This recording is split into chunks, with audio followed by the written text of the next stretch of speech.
Everybody, welcome back to The Reason We Learn. I'm Deb Fellman, mom, homeschooler, educator. This will be a quick one.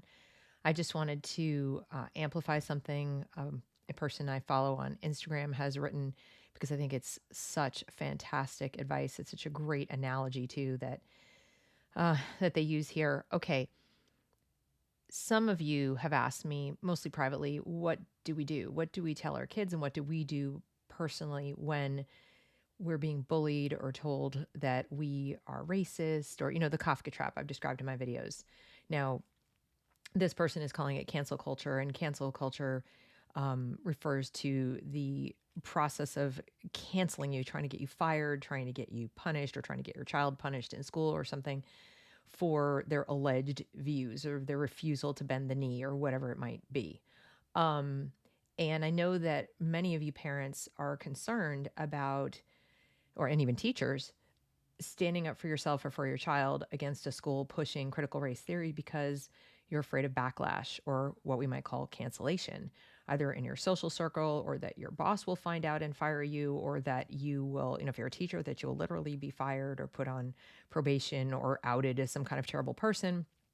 Maybe you are the kind of caring teacher who says, I don't want to be separated from my students to do what good I can do, so I'm going to go along with this and try to make it up in other areas. Regardless, it's not really doing anyone any favors for you to continue to walk around afraid, least of all your child, and then, of course, secondarily, you, or your students or whomever.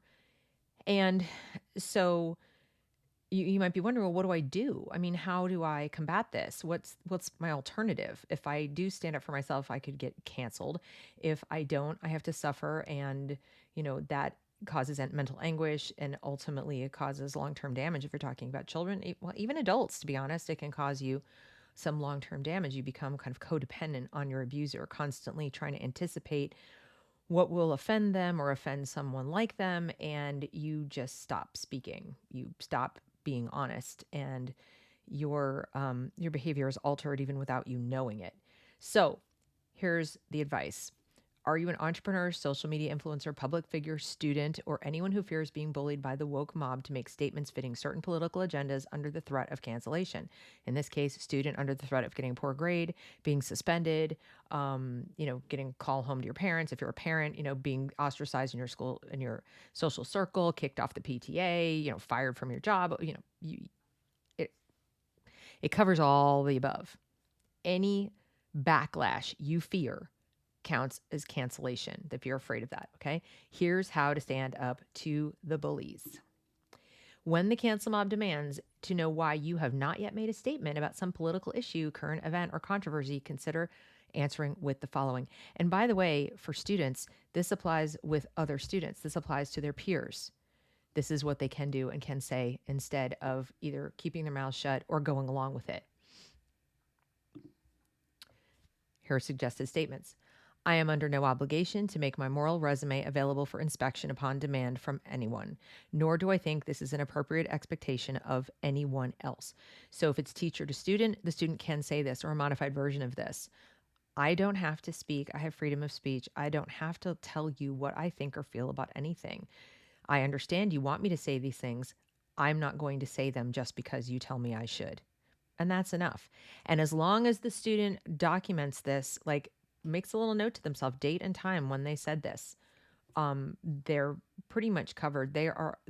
It is a civil rights violation to compel speech, and especially in a public school classroom, actually anywhere, but especially in a public school classroom. Okay.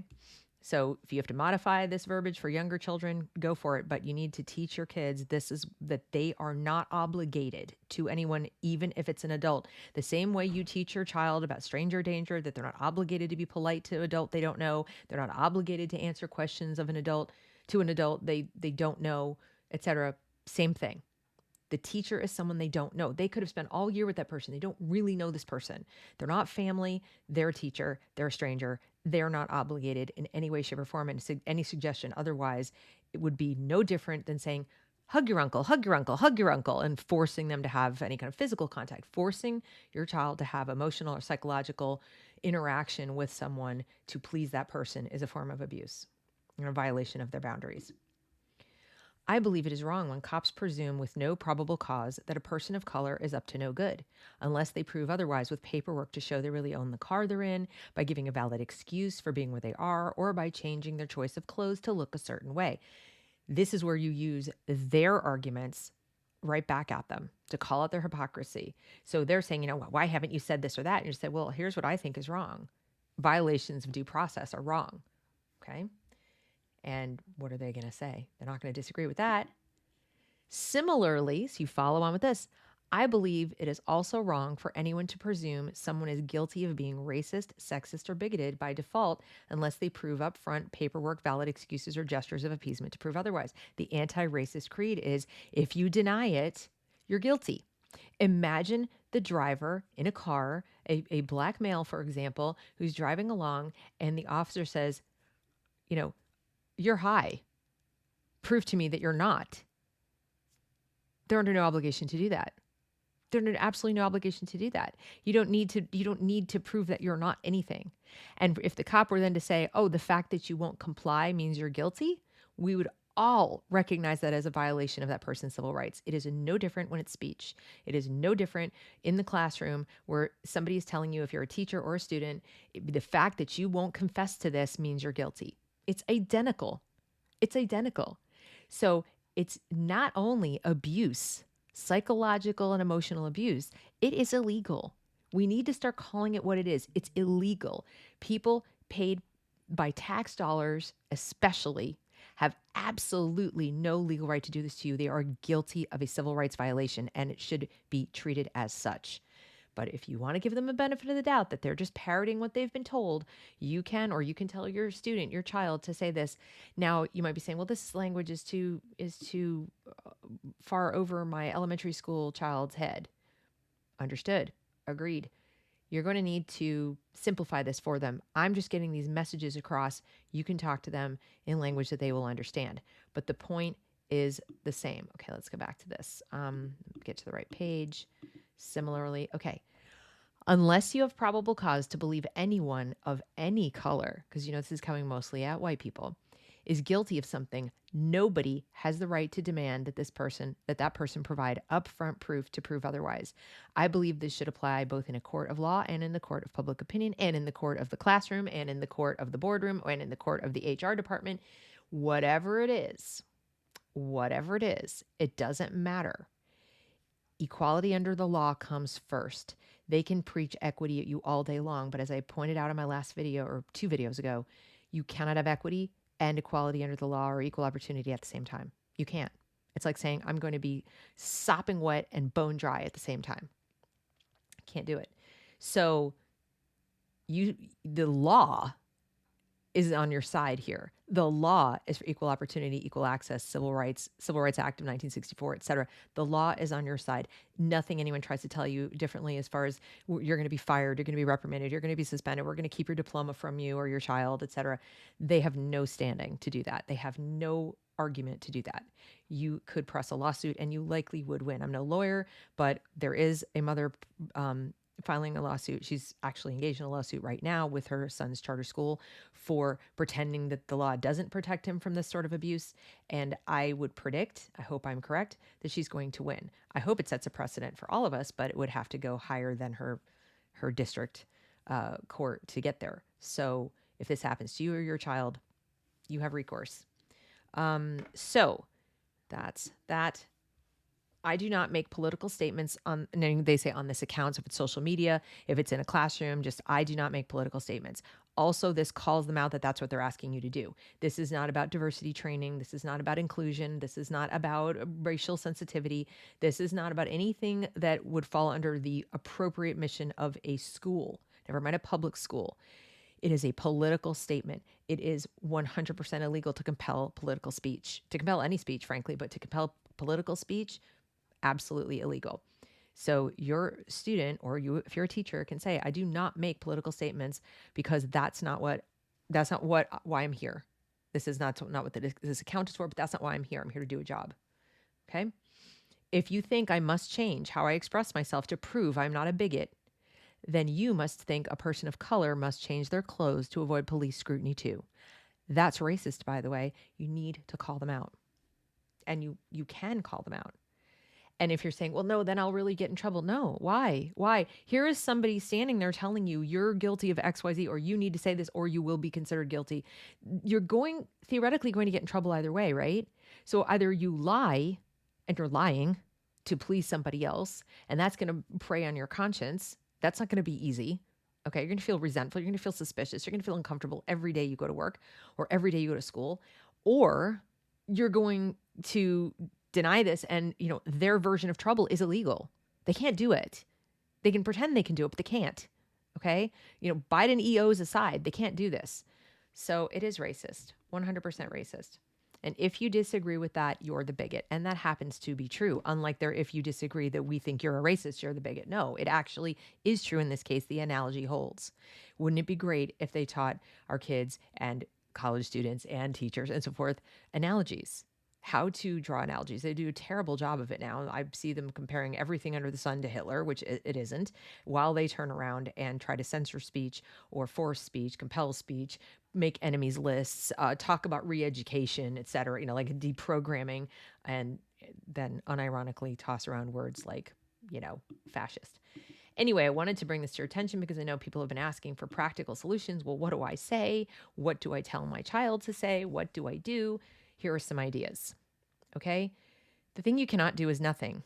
As I pointed out in my last video, if you do nothing, if you put up with it, if you go along to get along, if you think it's not going to hurt you or hurt your students or hurt your child, you're incorrect. It is very damaging. It is more damaging to the children than to the adults, but it is damaging to adults. Let me give you an analogy. The battered spouse. The battered spouse with children, in fact. If you saw or knew about somebody who was being verbally abused and possibly even physically abused by their spouse, and their approach was, I'm just, it's easier if I just go along and do what he wants or she wants or whatever. I just got to keep the peace. I got to keep the peace because that's the way I'll protect my children from having a backup on them. And then the spouse, not getting enough attention, goes after the kid. What would you say to that parent? Would you say, well, I understand why you allowed your child to be in the middle of an abusive situation because, you had to keep the peace? Or would you say, you failed? You failed to protect your child. Well, that's what I say to teachers who go through these trainings and don't stick up for themselves. They are becoming the battered spouse. They're becoming the person who is allowing themselves to be abused, then carrying that into the classroom, using the argument that they're doing it to, like for their own good, or they're doing it because it's what they're told or what they're, they believe is best because they were told by somebody superior to them and they don't want to ruffle feathers and they don't want to cause a problem. Same with parents on the PTA, or same with parents who agree with me that the school shouldn't be doing this, but they don't want to be ostracized. They don't want to cause a problem. They don't want backlash. They don't want their students to get in trouble. They don't want them to be on the outs with their friends, whatever. They become the battered spouse. You're not protecting anybody. You're not, because this type of ideology comes for everyone. It's not satisfied. It's just going to keep pushing and keep pushing and keep pushing until everybody has either confessed or been punished. There is no getting through it. There is no appeasing it. You just can't, because it is voracious. It can never be satisfied. It will always need more and more and more validation.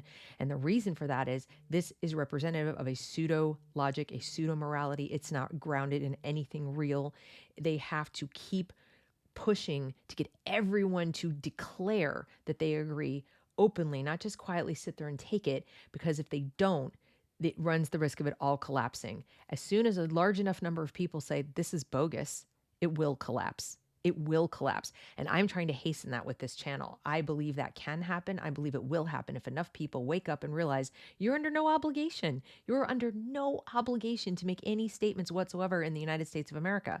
We do still have civil rights until they're forcibly taken from us. While you have them, use them. Because if you don't, then this kind of pseudo-morality, pseudo-logic, pseudo-reality can take over, as it did in places like Germany, in places like Mao's China, in places like Pol Pot's Cambodia, and so on and so forth. That's how that occurs, is too many people are too polite or too afraid or too unsure of what to do or say. Well, I've just given you an example. Rephrase it any way you want and arm your children, arm yourself if you're an employee or a teacher. And the best advice I can give you is, before this even occurs, walk away. Because I could give you all these suggestions. You could give it to your kid. You could, read this to yourself every single day before walking into your classroom or walking into your school where you work. And in that moment, you could still be overcome by fear. There, it is powerful. Believe me, I am sympathetic. It is very powerful, especially if you've already put up with it for a certain amount of time, which I would bet you have or your children have.